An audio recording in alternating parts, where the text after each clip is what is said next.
Hello, Super Coaches, and welcome to our live React Teams podcast for round 3. It's going to be a huge day. There's going to be a lot happen in the next sort of 10 minutes or so. If you've been following our early mail this week, you will know that that is going to happen. Tim Moodie is here, former champion. How's your team shaping up? Yeah, a bunch of champions there. They're in 75,000th. Yeah, I think I'm about almost exactly the same. Yeah, it's been a tough week. I've had that sung by LCD Sound System, New York, I Love You. Yeah. But it's SuperCoach, I Love You. But you're bringing me down. It's been playing in my mind, and it's just like I've got my own theme song, and it's really negative. I need to find a new theme song going into this round. You know what? There are a lot of really, really good Supercoaches going really poorly this year. There are a lot of really good Supercoach players going poorly this year, like Ponga, Cleary a little bit less so, Hines a little bit less so. But it's been a weird start to the season, one of the weirdest that I've ever seen. So, look, it's going to be a weird teams day as well. First of all, halfback killing season, as it's being dubbed by the Daily Telegraph in tomorrow's paper. Ilias axed. Jackson Hastings axed as well. Wow. So big changes at two significant clubs. That's interesting. Yeah, in my mind, I just imagined they were going to axe Gamble first, but... Yeah, that's what I was thinking too. So looks like Cogger will come in, and with Ilias, you got Dean Hawkins starting. He's 320-odd K. Does that pique your interest at all? No, not at all. No. Job security issues, just wait and see how it plays out. The other bloke will probably get his job back. The other news is that Payne Haas will be named today and is expected to play despite that knee injury, so good news there. Are you a Payne Haas owner? No, but I'm a Penrith fan, so I would have preferred him to be sitting this one out. But, ideally I would have liked Brisbane to be completely full strength just to have a great, grand final rematch. But once Adam Reynolds was out, there can be as many of them as they want out to make it a bit easier for us if we like. One of the other guys we talked about all pre-season is Suafa'alongo from the Storm. He's going to play this weekend. So Munster's out again. Jerome Hughes out with suspension. That means Fa'alongo comes onto the bench. So he's not going to start in that team. They got Pezzett and Tyron Wishart in the halves, and then Fa'alongo plays fullback.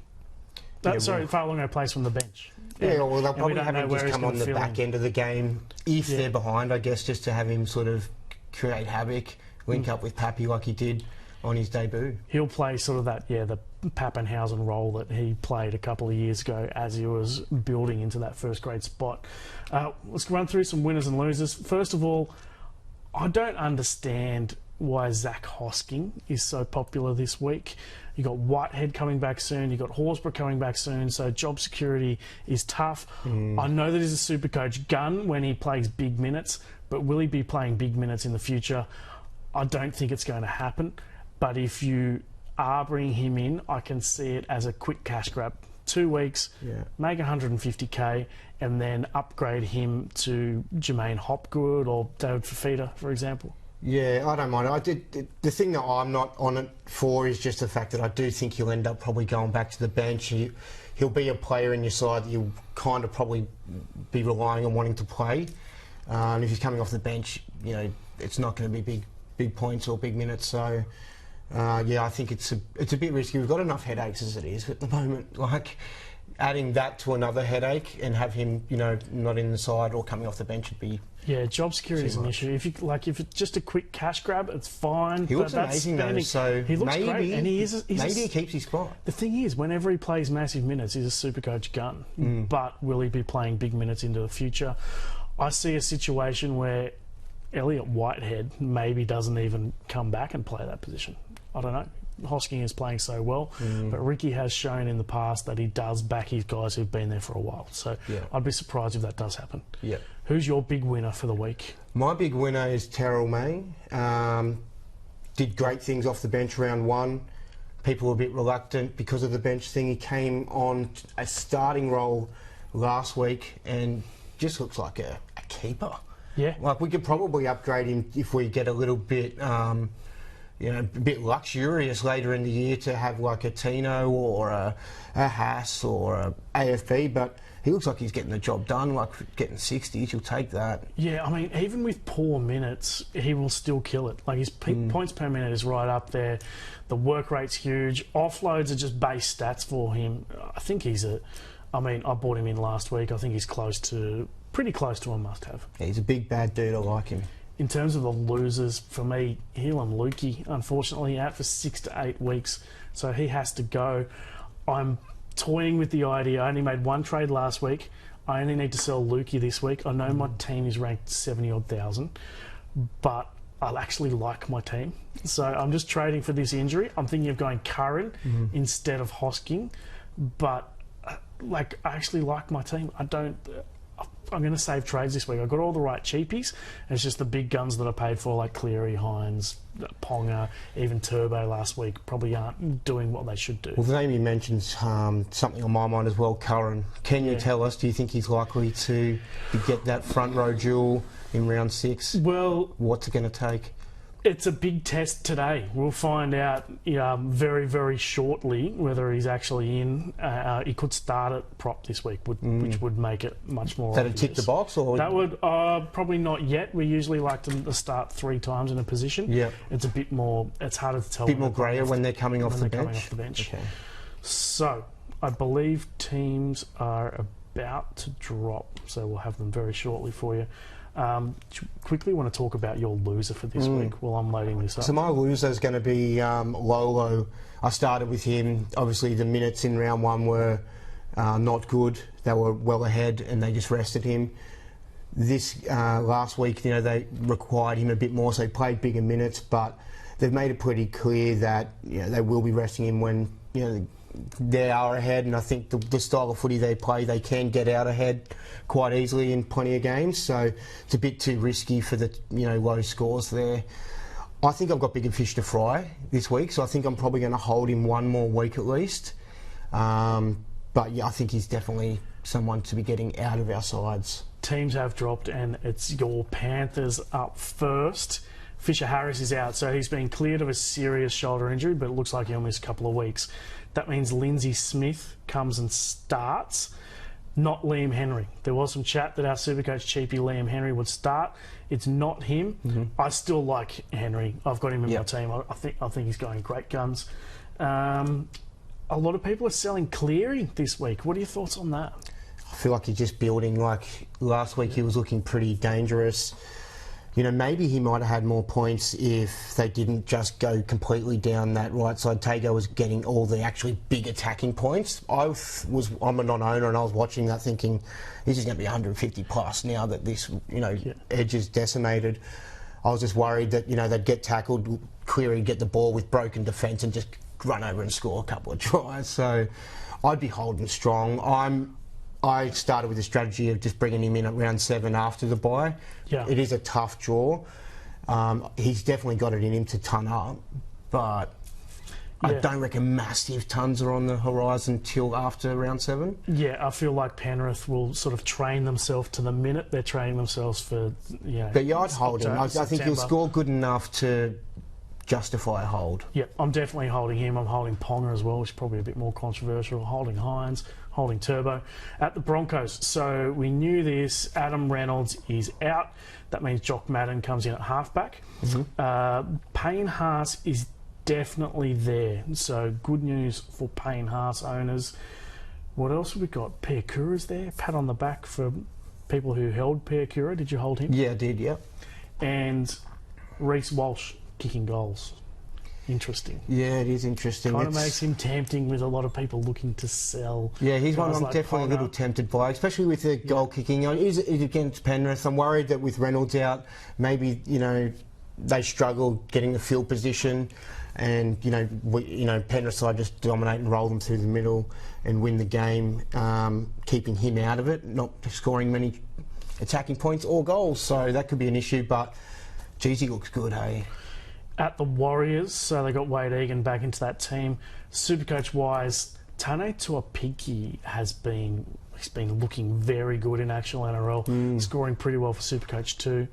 Looks like Nickel Clockstad is out for another, let's say, 2 or so weeks with that hamstring injury, so he could get 2 price rises out of him. Yeah, that's good. I did start with him. I was a bit reluctant on that one because I was worried that it wasn't going to turn out and he would be back sooner, but that's good news. Do you reckon RTS is a must-have? I reckon it's a really good thing. I've got him, and I reckon, like, even off last week, he looked really great. I think there's some tons that are on the horizon as well. I don't reckon he's a must-have, though. Like, there's a lot of good centre wingers. And just for a little bit more, like, there's players like Hammer, he's on the bye, but he's looking electric. He scored 70 quite easily in a bad game the week before, and then a big 90, with 3 tries. So, yeah, there's a lot of other, Lomax as well. There's a lot of... But at the price point, you're not going too long. Yeah, look, if I'm going to make more than one trade this week, it may be for RTS. Just putting it out there. At the Raiders, so we have Whitehead returning from a groin injury, which means Hosting's back to the bench.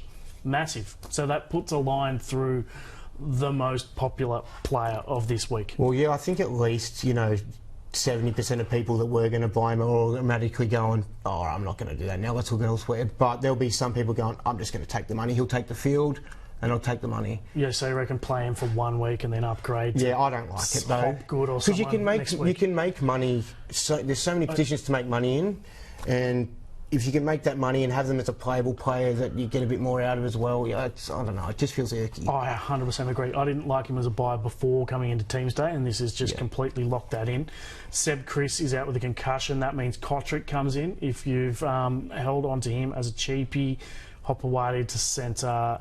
Xavier Savage stays in the team. I've got him. I've been pretty happy. Yeah, I didn't start with him. I'm annoyed with that one. Yeah, there's a couple of centre wingers. Are you tempted to bring him in? It's just a bit of an awkward price. If he was bottom yeah, dollar, it is an awkward price. But yeah, I think I'll just let that one go. Like, I think he'll probably go up, a good, decent 500, maybe 550k, but you can't have them all. And Danny Levi, of course, is still there.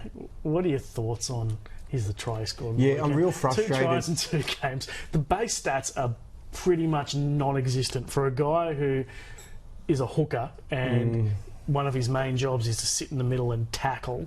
He doesn't do a lot of tackling, but does get some attacking stats. He scored that runaway try on the weekend, scored a little barge over from Tommy Half the week before. He's not going to score tries every week, and I own him, but I wouldn't be buying him. But would you be going him to Joey Lussick? Well, I'm thinking about it because I've got Harry Grant as well, and I just think on that round 4 bye, there is other options where I can loop. Like, I think Tommy's a good. I'll be able to loop him that week and just take it as a free loop with just having Harry as my captain, have that worked out. But if that doesn't work out, then I'm playing Levi, and I reckon that's the week he's going to get me 10. So yep. I own him. I don't want to sell him. I feel like that 70k up to Lussick is it's not worth. But Lussick's going to make some pretty decent cash. Lussick is a good buy, but he's going to go up, I reckon, to at least 500k. Yeah, the most popular sell for Lussick is actually Kalen Ponga this week. Oh wow! Must be through about 17 different dual position players. Would you be going Ponga to Lussick this week? That really depends on whatever all those other dual swaps around are, I guess, but probably not. I kind of do think Lussick's a good thing because I think he's playable. You don't want to probably play him most weeks unless your hooker is on a bye. You probably have better upside players to play. But if he's going to go up to 500k, you can then downgrade him to another 200k hooker that might emerge, and then you've made some cash there. You might be able to upgrade elsewhere. So I think it's probably, I'm leaning towards it's a good thing rather than a bad thing.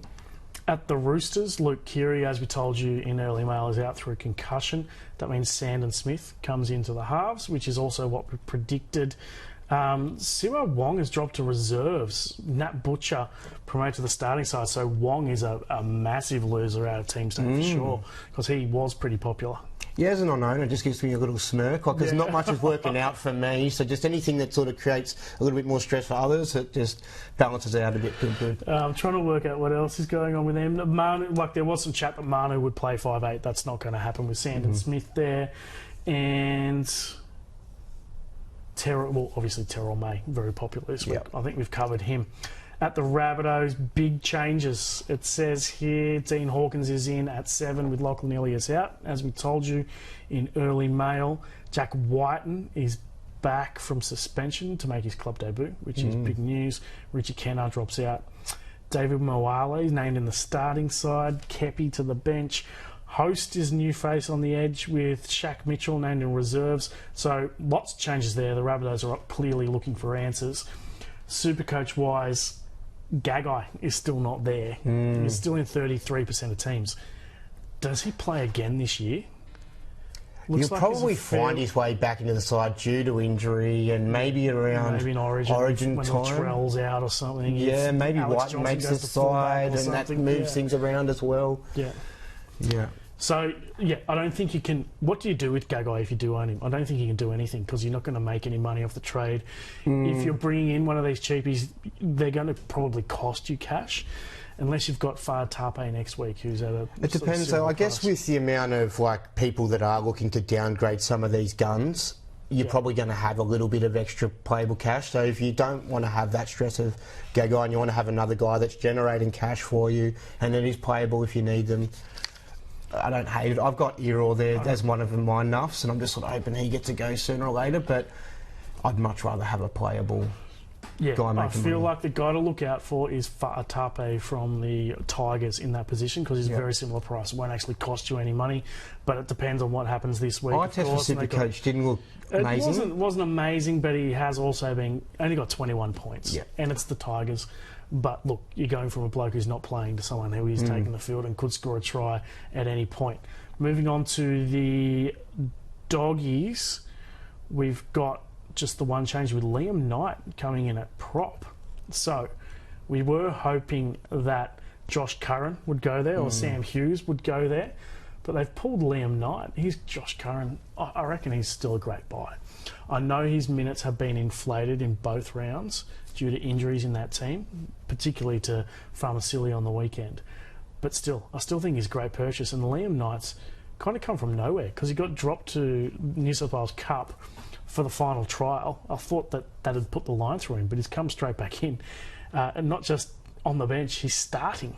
It's annoying because I really wanted Curran there. I've really felt like if we could have got that duel, please do whatever you can. Buying him now at, There's so much pressure 420k, buying him now, having him go up to, potentially 600k where people can't really buy him, and then you move him to prop, and you've just got him and Terrell May there as your guys. I think that's good. You might want to have one gun closer to mid of the season there, like a Tino or whatever. But yeah. The pressure on me to put Curran as front row forward Salmon's staying... I know Salmon went to the centres the first game, but Salmon's still on the field playing in the... in 13. In the 13. And so he's definitely playing a middle forward role, so have a look at it. Yeah, we'll definitely be looking into it. Round 6 is when those new position updates come. Rob's the decision maker, isn't he? He is part of the team who makes the decisions, but we can't fully trust Rob on these sorts of things. Moving on to the Titans, Kieran Foran's back, so he comes in for Tom Weaver. Other than that, there was some chat that Fafita would come back. He's not there. And no Jaden Campbell? And Jaden Campbell's not there. Okay. So that means Beau Fermor and Cleese Haas are both still in that team, both popular guys playing on the edge, on each edge. Do you have Fermor? Yeah, I've got Fermor. What are your plans? I was close to just selling him last week because I didn't know who to sell to bring in, who I wanted to bring in. But I thought, if Foran's back and then he's on the left and does get that ton game, I'll be killing myself. But yeah, so now that I think he could be a sell, he's kind of more of a 40-50 sort of plotter. If he's not, I could get around selling. If you've missed out some of these. But he's got one game. Is he going to stay on the left for at least one game with Foran here, isn't he? Yes. So let's hold him. Let's have a look at that. Dragons, we got DeBellin to prop, Frankie Mollo and Luciano Leilua into the starting side, and Viliami Fafita is on the bench. Are you a Fafita owner? Yeah, I backed out once he. He was named for round 1, but job security didn't look great. But he's in this week with the. I think it's because of Frankie Mollo is injured. Yeah. Onto the. What did he get suspended? Frankie Mollo got suspended. Sorry. Yeah. Cowboys, Hill and Lukey obviously out. Do you own him? Who would you replace him with? So my first thought was Curran. Now that the dual thing, I'm probably just going to do it. Like, he's still getting good enough points. I don't think it's like slam dunky. Yes, I'm so glad about your points. Like, you could upgrade to a keeper guy like an Ola Kawadu or something that looks really red hot and they're targeting a lot. But yeah, I don't know if I want to rush to spend that sort of money yet, so I think I'll probably stick with Curran at this point. So at the Tigers, Justin Olam is back, so he's in for Stafford Toa.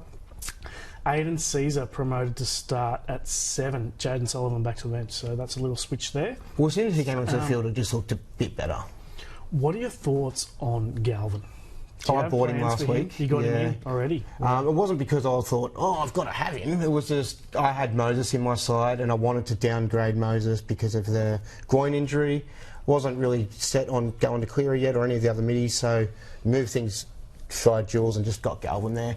The reason I was confident with it, and the thing I like about Galvin, is that the Tigers proved last year they're willing to give a rookie a go. They did it with Buller. He came out of nowhere. They put him in the side. Even when Staines had a blinder the week before, they went, no, we've got this kid and we're going to give him a go. I think they're going to stick with him. Yeah, I think so too. And even if he does drop out of the starting team, I think he plays off the bench and plays a little bit back row as well. Could even earn dual position if that happens. They may rest him 1 or 2 weeks because he's young, but I think he's not. That's not getting dropped. Yeah. I like him, so I've got Kyle Flanagan in that position right now. He had a good game in round 1, and like most Dragons, had a poor game last week. So next week, Galvin is a guy who could definitely bring in, along with Fa'atape, if he passes. Yeah, that's the thing. Definitely can wait on Galvin another week, so he doesn't. His price won't change. This injury to Toa, though, is good news for the job security of Fa'atape. So, as cheapies go, he has great job security. Good thing we get another look at him because I was a bit unimpressed. But if you can have a good game this weekend and a nice score, then it might be worth looking at. At the Sharks, they got Nakora suspended, so Williams comes into the starting team. Royce Hunt's back from a virus. The big news, or the big decision to make there, is whether to sell Nico Hines. Would you be doing it? Yeah, well, I don't have Cleary, so if I was to cutting in too much. If I was to have neither, I'd be, up the creek. Yeah. It does look a little bit. Well, I feel like they're playing the Sharkies are focusing heaps on defence, and I don't know whether that's taken away from their attacking mentality or whether they're like not sort of going for the big plays as much or something like that, potentially. But Nico's the highest scoring SuperCoach of the last 2 years. I'm not thinking of selling him at all. No, he's still in there for me for sure. At the Eels, Morgan Harper to the wing in place of Bailey Simonson, with Blaze Talangi coming into the centres. That's an interesting one. Surely he must be a cheapie, right? I'll have a look at Love the first name.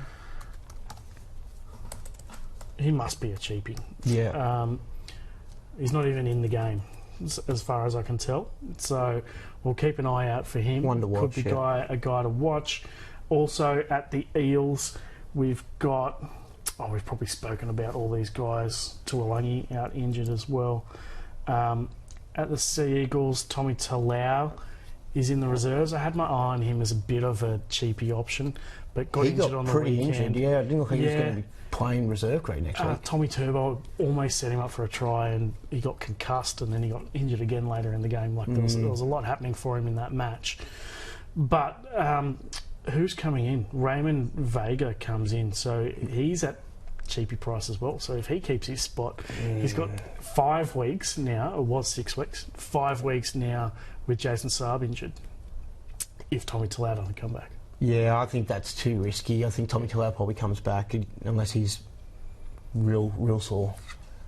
Tommy Turbo is captain this week. What do you reckon? I think that's where I'm leaning towards. I did it last week and it didn't pay off, so maybe he's due to repay me. Yeah, I've done it every round so far, so he's due for a big one.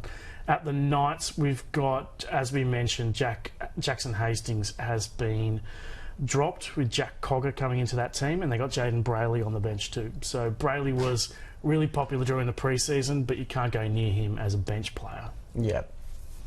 Yeah, I like Cogger going into the side. I think it could help the Ponga situation. Geez, I don't know where I'm at with selling him or not. So I'm sitting there thinking, hope it helps, but then if I sell him, I hope it doesn't. So, going to be a tough decision to come up with, hey? And finally at the Storm, as we mentioned, Jerome Hughes suspended, so Wishart comes in at halfback. Kane Bradley joins the interchange bench, which is interesting because he was a popular cheapie during the pre-season before getting taken over by Joe Chan. Pezzet's in the 6 again. That's probably all the Supercoach relevant stuff there, but definitely keep an eye on Fa'alongo, who... No, he's not. He's not there. Fa'alongo is not there. And he's not even in the squad at all. So despite all these lovely images we're showing you right now, he presumably is having another game in New South Wales Cup with North Sydney. Good luck to him. He'll find his time in the side soon enough. Get some questions coming through quickly. We've got 26 sitting here on Facebook. I have Turbo on Ponga, worth downgrading to Pappenhausen. What are your thoughts on Pappenhausen? Because I went off when he didn't get the kicking duties. That's a big factor for him. I know he went well on the weekend, but without the kicking, I just can't do it.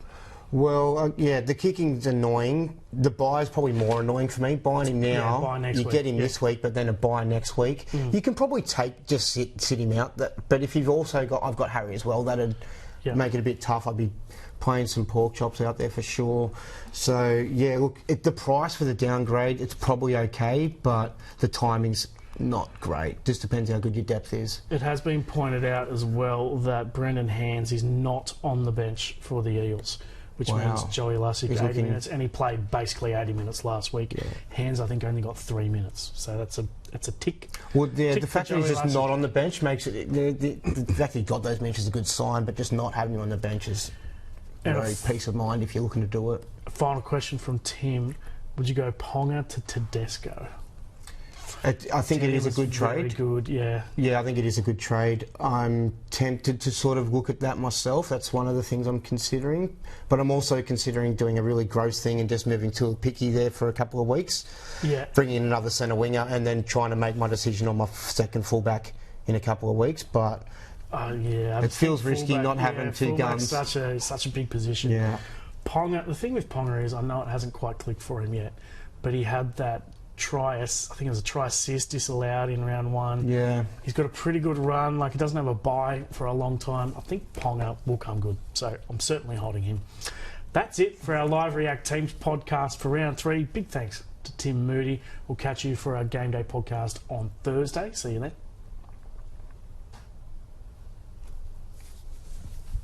I already do.